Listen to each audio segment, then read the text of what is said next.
Hi, Claire. Hi, Nathan. We've made it. We have made it. Take 4. Take 4. Podcast 2. Podcast 2. Yeah. Absolutely. Okay, so this is going to be the best podcast ever because we've done it twice. Yeah, we've had plenty of rehearsal opportunities. Exactly. Yeah. We basically just needed to press record because we're having the conversation before. Yeah. So it's good just to get going, I think. Definitely. But no, thank you for coming back. I appreciate it. Thank you for having me. And bearing with my software issues. I'm not a computer savvy person. So yeah, we'll try. I don't know, the setup in here is pretty good considering. Yeah, I mean, I've tried to make Yeah. it nice. But yeah, it's took time. Do you know what I mean? Yeah. So yeah, it's everything we do on Classroom Talk podcast is centered around schools, children, the community, and kind of informing schools and the wider community of different things they may or may not be aware of, give them a different side to people, different insights and stuff like that. Hence, inviting yourself because you do loads of different things. Thank you. Plus, you are an ex-teacher. I am. But are you ever an ex-teacher? You are a trained teacher. I am a trained teacher. I don't think it ever really leaves you. Yeah.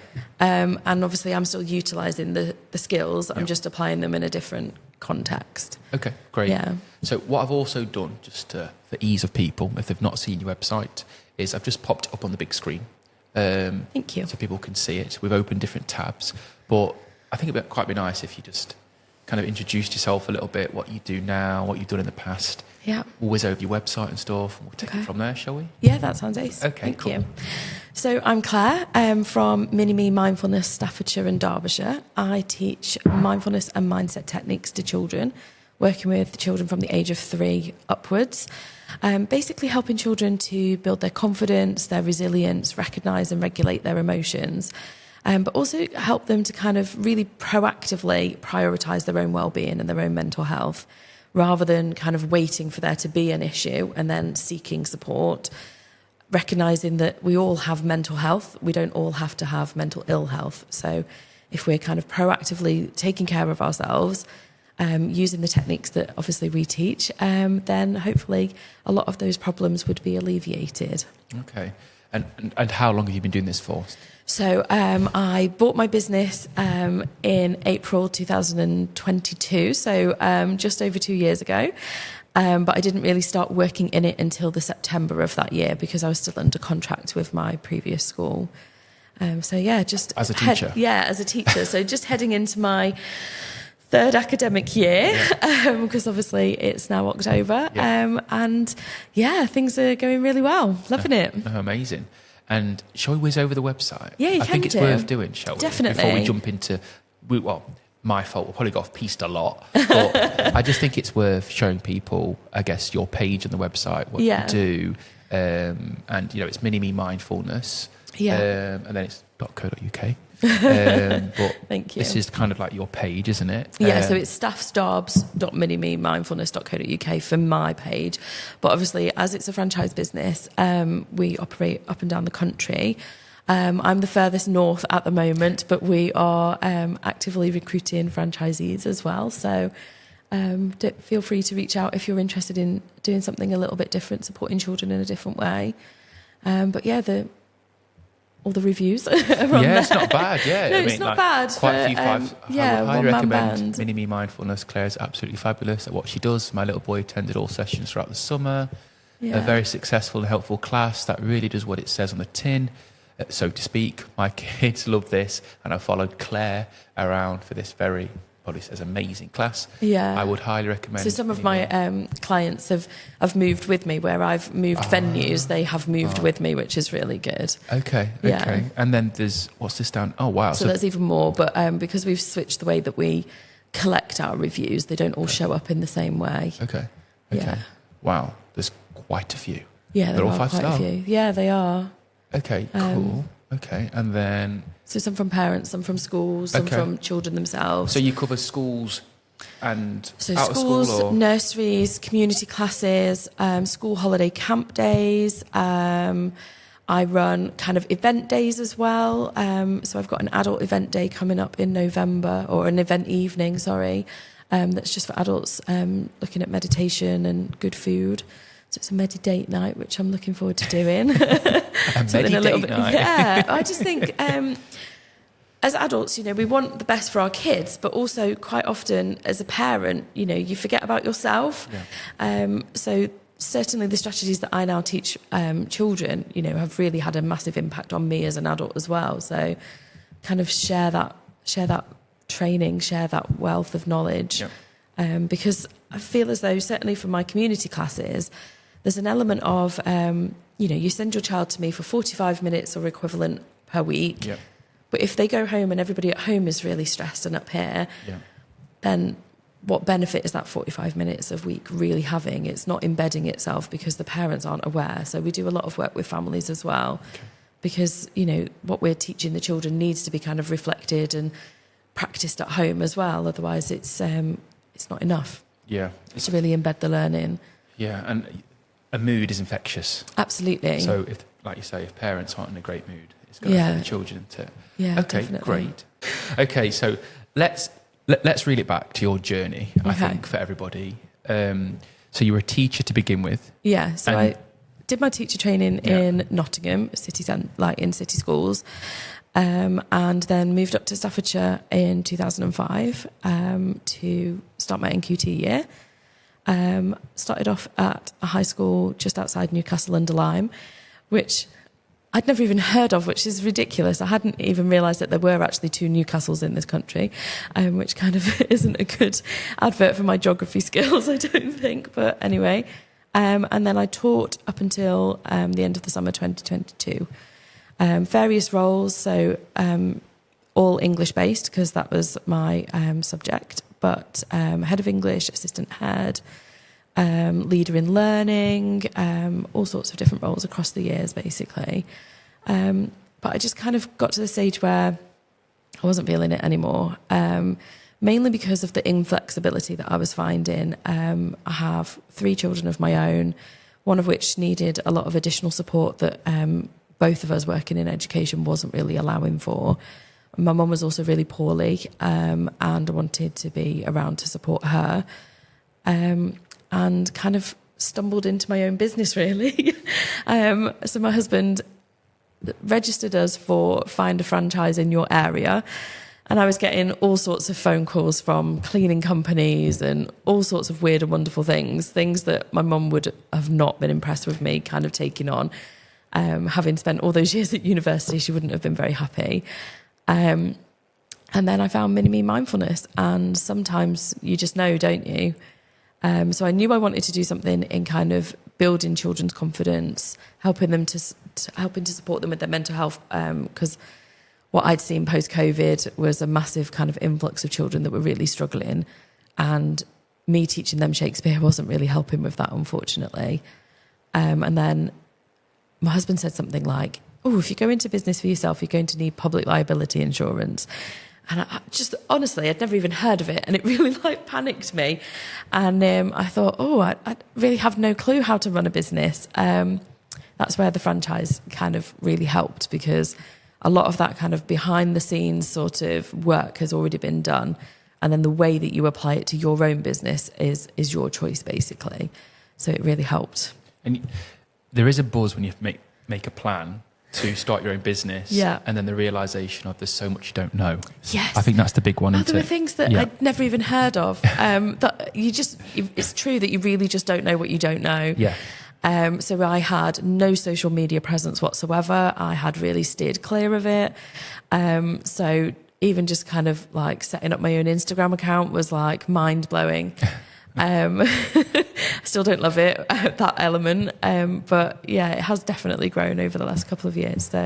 So do you feel like you transitioned from being like a teacher to a business? So you thought you were just going to do mindfulness, but then you realise, actually, I've got to become a businesswoman too at the same time. Yeah, and actually that is the element that I've really thrived off. I think that I am no longer employable. I think that there are skills that actually I'd been kind of squashing in myself in order to conform and kind of fit into certain school environments and certain classroom environments that have really allowed me to thrive in this arena. That I hadn't really realised that were there, and now actually, are kind of a core part of my being, which is ACE. So what are your thoughts on making the big decision to start your own business? Like, was it harder than you thought, easier than you thought, or I don't know, like you did the franchise way, so you had a bit of a template. Yeah. But you're a teacher. Yeah. There's a template of how to do it, I guess. Yeah. There's a curriculum to follow. Elements of, curriculum to follow, but the way that you deliver it is obviously up to you. Yeah. So I think that there were definite scary moments. The fear was something that really held me back. And I think, to be honest with you, it's something my husband and I had talked about probably about 4 years ago. In the run-up to COVID, we had talked about, is this working, both of us working full-time in education with 3 children? And at the time we were managing, because we had a lot of support from my parents, when we had meetings that clashed and stuff like that. But once we weren't able to rely on my parents, it meant that, we really had to kind of reflect on, is this working for us as a family? And we had kind of toyed with it, but I think the fear had kind of got in the way, What do we do if, you don't make any money, or, it goes crashing down around you? And then I just kind of got to the stage where I was like, you know what, the fear is not enough to stop me from doing this. It's not working for us. Something needs to change. And worst case scenario, there's always an English teacher job out there for someone with my skill set and my background. What have we really got to lose? And the answer was nothing. So, sometimes you have to just kind of get out of your own way. And I think because obviously we teach mindfulness and mindset, the work I've done on my mindset over the last 3 years has been phenomenal. And I now don't get in my own way. So have you always been somebody that's taking care of their mental health, being mindful, being conscious of stress? Because a household with 2 teachers, my partner's a teacher, and it's hard work. You work hard. Yeah, you do. You work weekends. Yeah. Those 13 weeks a year that you get off, inverted commas. Yeah, they're not 13 weeks. No, they're not off. No. Education's a bit like the NHS. It's run on goodwill. Yeah. Do you know what I mean? Yeah. So would you say that the stress of the job, if you don't mind me saying it, and with your husband, you're both teachers, you just thought, like you said, something had to change. Yeah.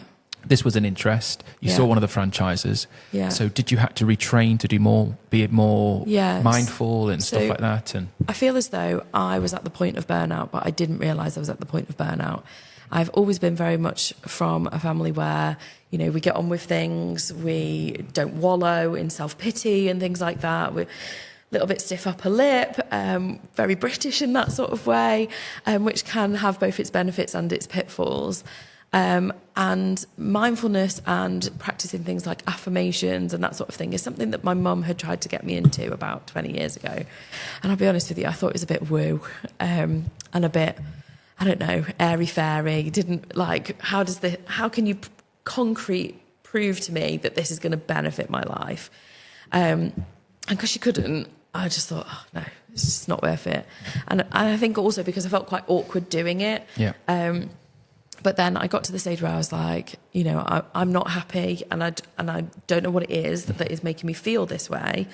But something needs to change, and that needed to be me. I'd always been a very optimistic person, but I think sometimes life throws things at you that you don't quite know how to cope with, and it can knock that optimism, can't it? And I'd got to that stage really. And then as part of our training for this, we qualify as mindfulness and meditation teachers for children specifically, but I also have done the adult course as well. But also we have like an adult version, which is like an app for adults, which is where MiniMindfulness kind of came from. So our franchisor, Tessa, created the app Bosch Your Morning, getting on for 10 years ago. It started off on Facebook and then grew. And then obviously during lockdown, all of her adult clients were coming to her going, my child is really struggling. Would you think about doing something for children? So she did. And that's where it kind of was spawned from. But obviously we work on our mindset and our mindfulness every single day, because I know that I can't go into the classroom hand on heart and teach children that this will benefit your life if I'm not also practicing it, because you're not walking the walk otherwise, are you?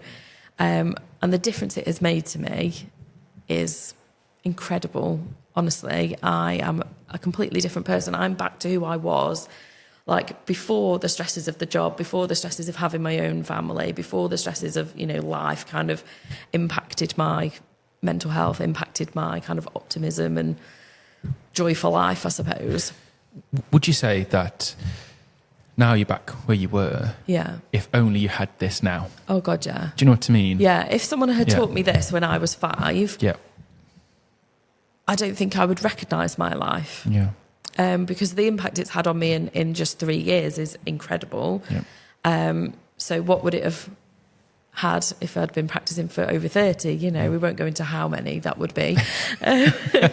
But, you know, and also the impact I'm seeing on my children, so my personal children, but also the children that I'm working with, the way that they talk to each other, the way that they respond when, you know, life throws a curveball or things don't go exactly how you'd anticipated them going, because life isn't like that. And we've got to kind of build that resilience into ourselves and also have a range of coping strategies for when things are tricky or not going, you know, the way that you want them to go. Yeah. So when you were doing all this type of stuff during COVID, Yeah. so children already needed this. Yeah. COVID hit. Yeah. Now, would you say children need it more now than ever? Because you've got teenagers that never had like 3 years of the junior school. So they've gone from key stage 1 to secondary. Yeah. You've got children that never had early foundation and learnt to like share, I guess. Yeah. And they're all just not mollycoddled, but they were just in their family unit. Yeah. Then they got jumped into school. Yeah. I guess there's children that technically, you know, have missed so much social interaction. Yeah, definitely.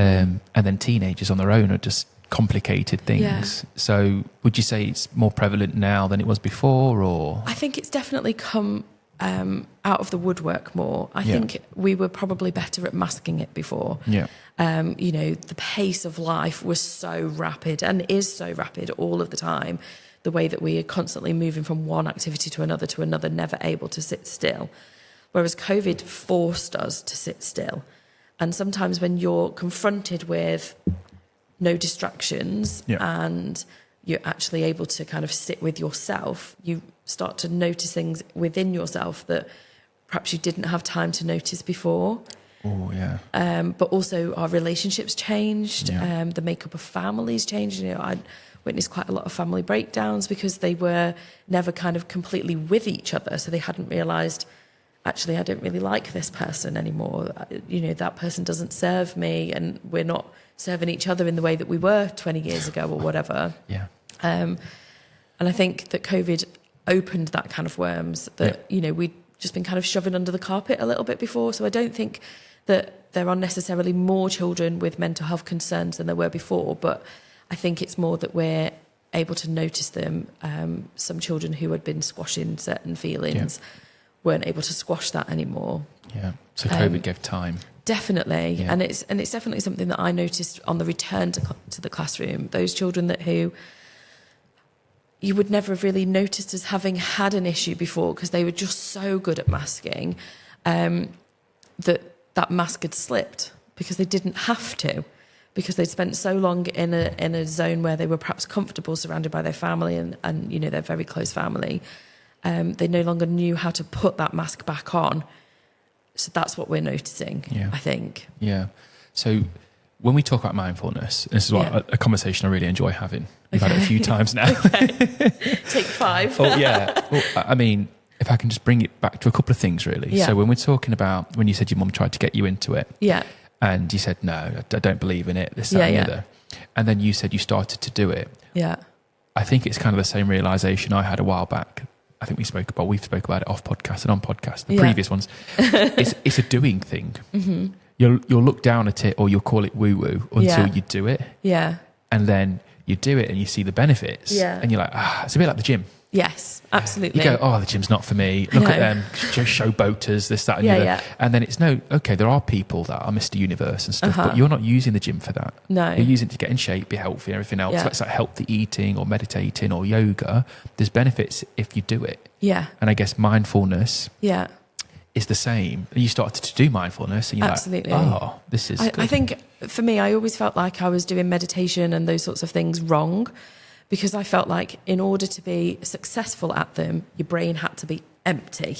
Yeah. And I just couldn't get my brain completely empty. Yeah. And every time a thought like appeared in my brain, I thought, oh, well, I've messed it up now. Yeah. And I'd have to start again. And I also felt like it was something that you had to dedicate like hours of your day to. Yeah. And I just didn't have hours to give, to be honest with you. And it just felt like it was just another one of those things on your to-do list that was just sucking you dry, and I just didn't have the capacity to give to it. Yeah. But actually, the way that we teach mindfulness is about taking those kind of pockets of time. So a couple of minutes here, a couple of minutes there. And it's not about having a completely empty head. It's about, allowing those thoughts to appear and allowing them to just kind of pass through your mind like a cloud would through the sky, rather than like a cave that you tunnel into. So, yes, that thought is there, but just let it go. Yeah.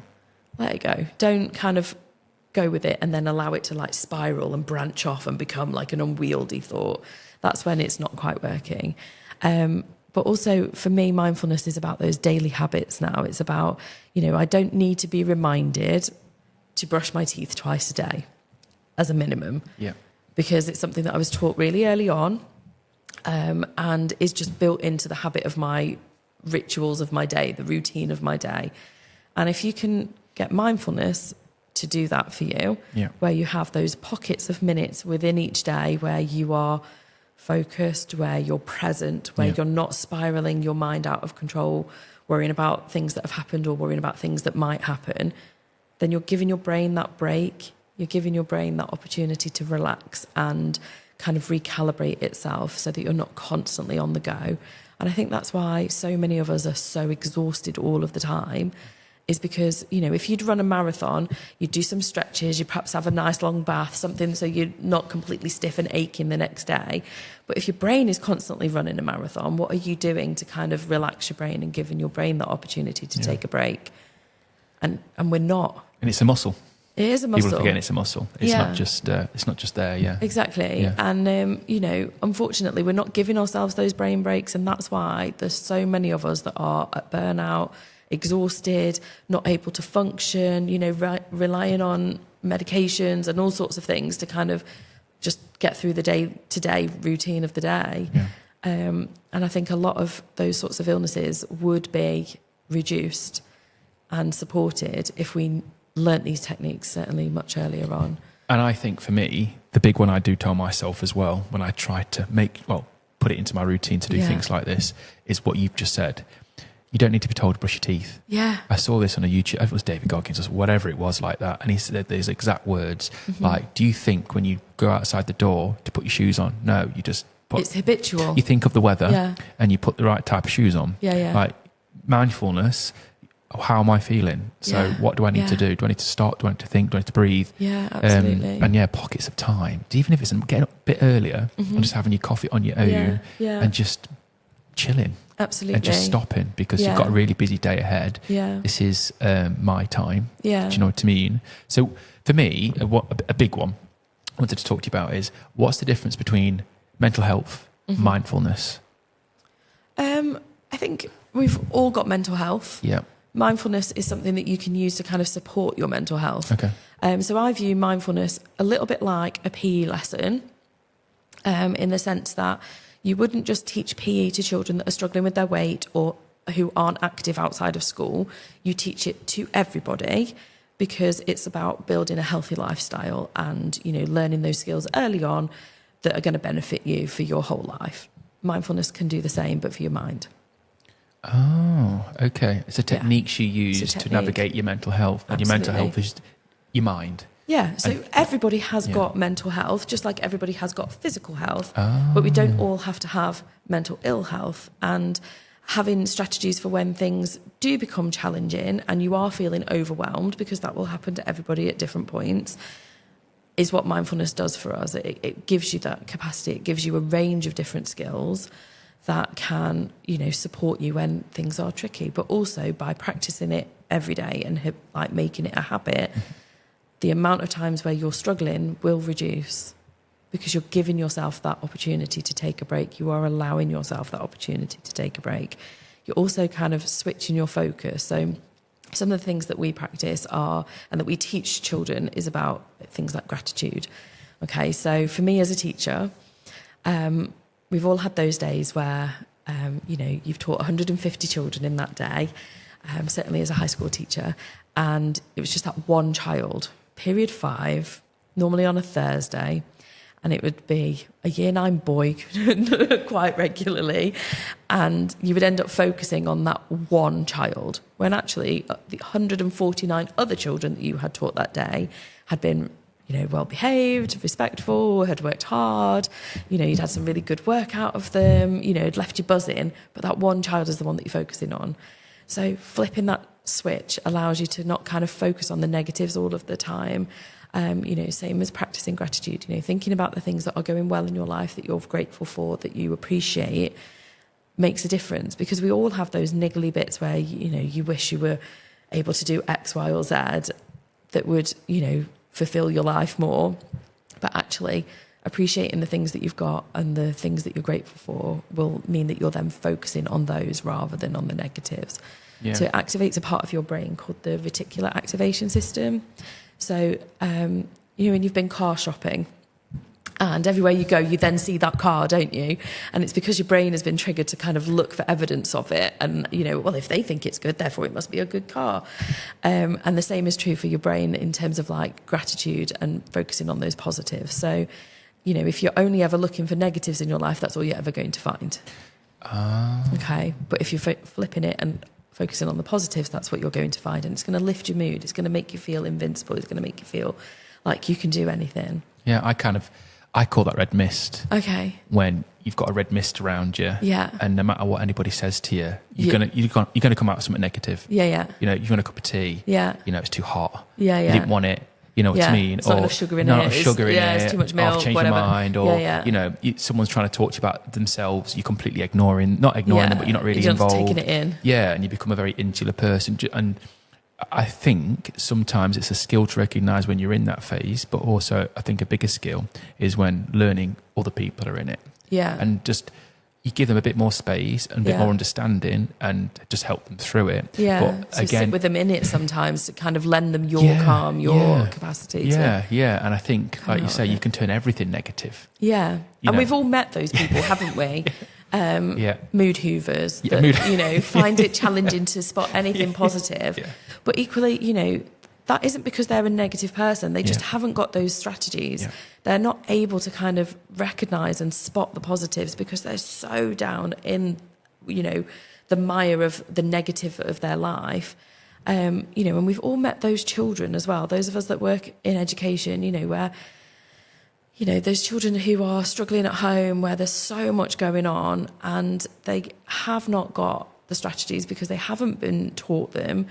And that's where, a service like mine comes in, where we are able to support them. You are able to kind of give them those strategies to bring themselves out of that pit. So for me, whenever I think about stuff like this, I think the biggest people to target this at would be like teenagers. They're going through a crazy time, a lot of changes. Yeah. They're not quite adults, but they're not children anymore and stuff like that. There's a lot of pressure and stresses and things like that. But you work with younger children too, like nursery. That's what shocked me. We start at 3. I mean, to be honest with you, for me, having come from a high school background, working with nursery children has been the biggest shock to the system. But the gains that I have seen in the children that I have worked with in nursery. So my first booking was a nursery, and I still work with that client now. So I go once a fortnight, have done so I'm in now my 3rd academic year of working with them. And the change that I have seen in those children is incredible. So children who couldn't look themselves in a mirror without crying because what they saw scared them, who are then able to look themselves in a mirror and say something positive about themselves, and not about their looks, but about them in terms of their characteristics, their personality traits. So we try and avoid looks because obviously looks change. But, thinking about themselves in a kind way is so important. The confidence that some of those children have been able to leave when they go off to primary school with is incredible. And you've given them confidence at an early age to carry them through. Yeah, and I just think it's planting those seeds, isn't it, really early on. And if you think about, the kind of early years agenda and how I think it's Kate Middleton, isn't it, that's kind of been championing that a lot at the moment. Princess of Wales. I know Kate Middleton. Yeah, yes, yeah. I just You just gave me a very vague yeah. Social media and what the royals are doing. I fair mean, enough. what the royals are doing isn't really kind of on my agenda, but she's been a champion because of this. Okay, cool. I'm with particular, you. Yeah, I'm with you. Sorry. Because she's championing that first 5 years. You know, it makes or breaks a child. It genuinely does. You know, the impact that the first 5 years in particular will have on a child, and what that will set for the pattern of their life is incredible, because it's when your brain develops at its most rapid pace.